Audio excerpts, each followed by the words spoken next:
We live in an age of public sector cutbacks and uncertain economic recovery.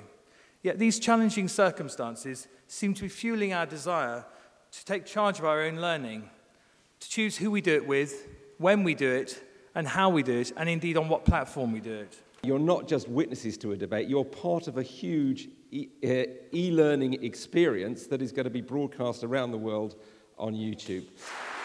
The motion this evening is this House believes that technology-based informal learning is more style than substance.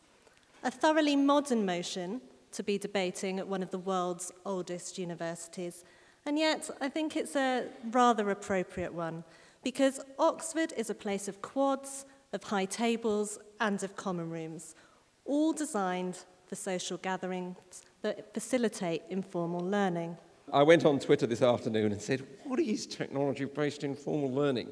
And I got a flood of learned replies, the best of which was, technology-based informal learning is just a nice way of saying, nick my essay off the internet. Informal is groovy. It's groovy. If you go to the web, it's groovy. And it's accessible, right? It's great. It's great in that way. And it is freeing, not burdensome at all. Formal doesn't get so much applause, but it sure gets a lot done.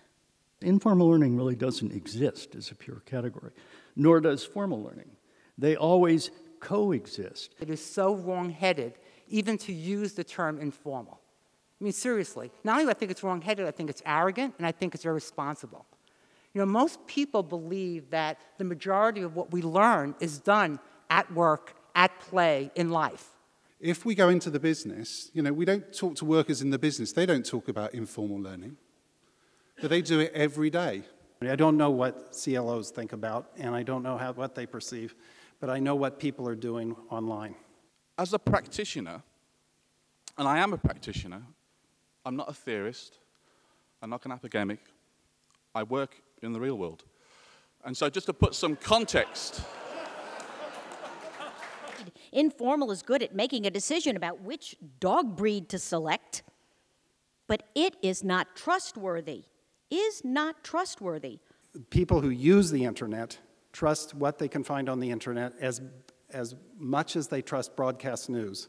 They trust it more than they trust the newspapers. They trust it more than they trust what they find on radio as well.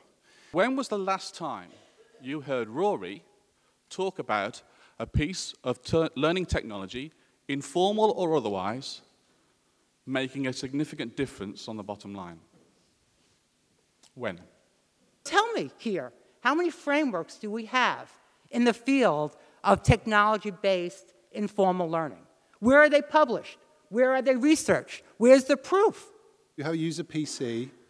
If you use a phone, you are using that technology to support you in doing your job and learning how to do your job better. And it's not only the fact that people go to the internet for this information, it's the first place people go. The debate is not whether we love technology. We love technology. The debate is, at this point, is there substance to how it helps people learn? So you don't want to confuse the style with the substance and throw out technology. There is loads of substance to informal learning. I think there is so much substance we don't know what to do with it. The problem is that we don't have much style. The very idea of having electronically supported social networks, that's a keeper. That's substance.